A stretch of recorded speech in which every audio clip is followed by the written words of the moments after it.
And the last team with moves is the Dodgers. They certified the Clayton Kershaw contract. It's 1 year, $20 million. That's such an underpayment, if we're going to be honest here. If we look over the past 5 years, Jacob deGrom and Clayton Kershaw have the same amount of innings. They have a very similar ERA.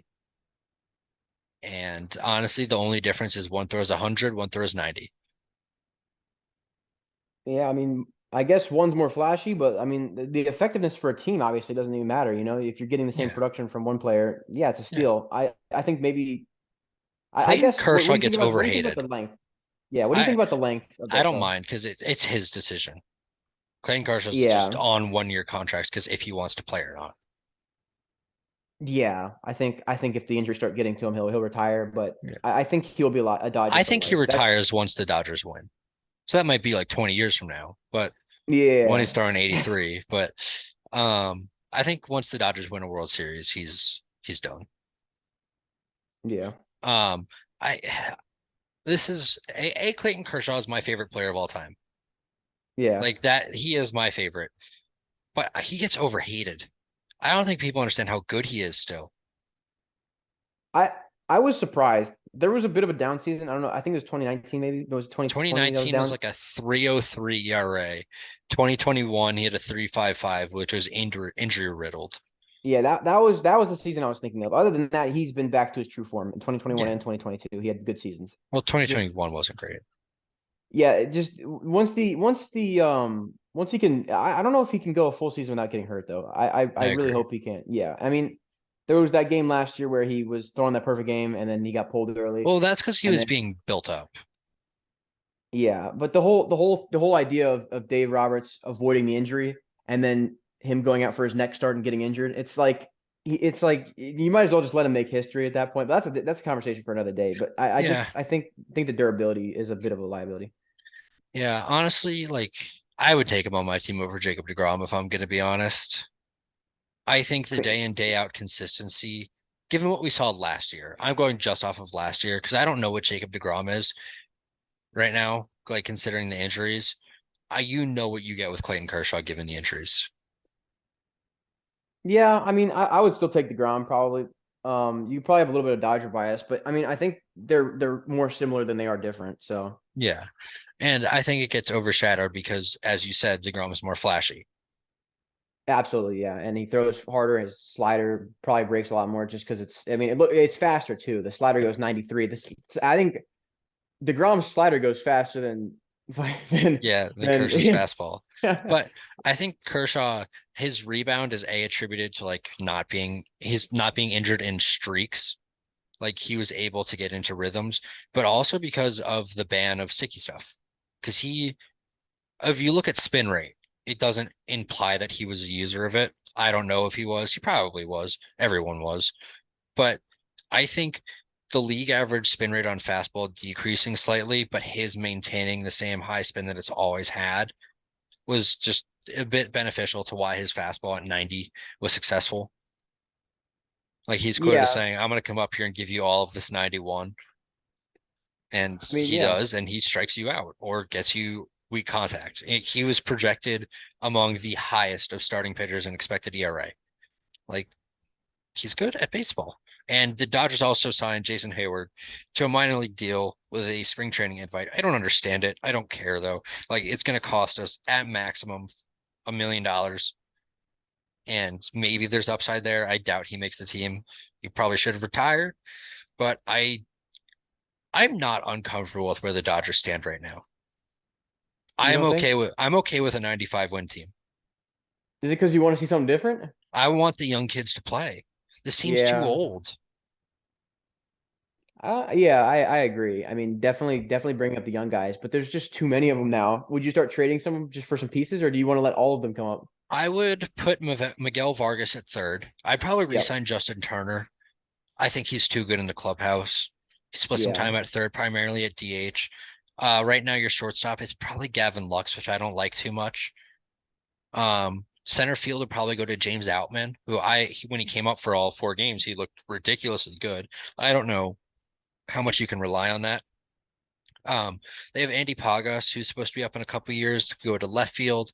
There's excuse me, there's so many options. They've still got behind the dish Diego Cartaya. That brings up the three-headed monster of a monster being Austin Barnes. You know that image of like the two really serious dragon Yeah, I heads know and what the you're talking goofy about. Yeah, one? yeah, yeah. Yeah. So Yeah, that's there's Austin Will Barnes. Smith, Diego Cartaya, and Austin Barnes. Austin Barnes, great defensive catcher. It's just you got to figure out what you're going to do given all three of them. I could see them possibly shopping him and him having a lot of value. And you could go get a starting pitcher from that. But they also have Gavin Stone. They have Ryan Pepio, like could slot right into the rotation. They have Bobby Miller. They like they're in a good spot in terms of player development, having kids come up from the minor leagues. I'm not too worried. I think that worst case scenario, you go spend at the trade deadline. Yeah, that I mean that's what they do, and I think Bobby Miller is expected to come up next season too. So I mean, you're getting that replacement soon. I mean, what does the rotation look like? If your number Right now, it's one, Clayton Kershaw, Julio Urias. You have Dustin May. You have Tony Gonsolin right now. and Bueller's coming back at He's the end of not. next He, season, he or won't be just here. gone. Yeah, Yeah, which man, is that's tough. Yeah, is he on a contract right now, or is he he's on. He's going to be ARB 2 this, or he's a Super 2, so ARB 3 this year. He'll be ARB 4 2024. okay? Yeah. Okay, so I So mean, Bobby Miller will probably fit into the five then. I think it's actually going to go to Ryan Pepio on starting on opening day. I think Oh, Bobby opening Miller. day, yeah. Yeah. And I then don't know if Bobby Miller is going to be a starter this year. I could see him in the bullpen in like a long relief role, something kind of like Mitch White had done in the past. Um, I just don't see I see a lot of downside to Bobby Miller. Obviously, like that's if you put him into the starting rotation immediately, or he could be absolutely electric. But I think that there's a lot to be said about the young talent the Dodgers have. what do you think about Andrew Chafin to the Dodgers? I think that'd be great. I'd love him on the Dodgers, but I'm not worried about their bullpen right now. I'm Yeah, really not. yeah, yeah. I Like, mean, if they need a guy, they'll make a guy. okay, yeah. No, it's true. They- Like, they freaking got Yency Almonte from the Rockies, and he was one of the best relievers in baseball last year. Yeah, I mean they kind of got that Rays ability to just turn random people into superstars. I I mean, mean, there was a Andrew guy, Freeman was from the Rays, so yeah. yeah. I mean, there's just yeah, there's talent on that team, and it's renewing itself too. So that's like you and the Astros, the Dodgers and the Astros are just able to renew themselves, partially based on spending, but more based on actually having a really good farm system too. Yeah, Um, But yeah, if you think the young guys should come up and they shouldn't trade for these big names, then I think that's probably the best thing they can do. Um, However, it would not surprise me if before the season starts or before next season starts, I mean, or by the end of the trade deadline, that the Dodgers trade at least some of their pieces away for Brian Reynolds. That would not I surprise me. would really like that move. I would love Brian Reynolds on the Giants. He I won't go I to would the love Giants, it. though. I love Brian Reynolds, man. I think that him on the Dodgers would be a perfect move because like Mookie Betts he's your leadoff hitter. You could put Freddie Freeman probably going back to the 3 hole, but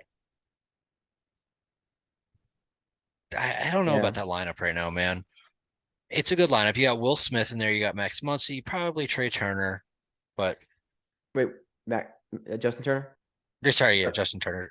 rest in RIP Trey. peace. I don't Yeah. see. I'm not that upset about that. Like, obviously, it would have been really nice to have him, but you know what? That's $300 million we're not spending. Yeah, I mean, I guarantee they'll find somewhere else to spend that that will probably be better. Yeah, and you have to Especially the look at team the that's Dodgers. renewing. Like, they are going to have Trevor Bauer off the books after this year, which is big. I think Yeah, it's only 17 million this year, but it's still 17 million. And honestly, the Dodgers they only extend players. Outside of Freddie Freeman, the only long-term contracts they have were extensions. yeah. You guys had a lot of rentals. Trey Turner, Yeah, I almost consider a rental. I Max agree. Scherzer's a rental, and and these Manny these guys. Machado, Yu Yeah, Darvish. I forgot about you. That's crazy. Yeah, Yeah, yeah. I mean, this whole team kind of. I think we'll rebuild regardless, I and I agree. think that 300 million will go into more of an extension. I agree. Maybe Will Smith.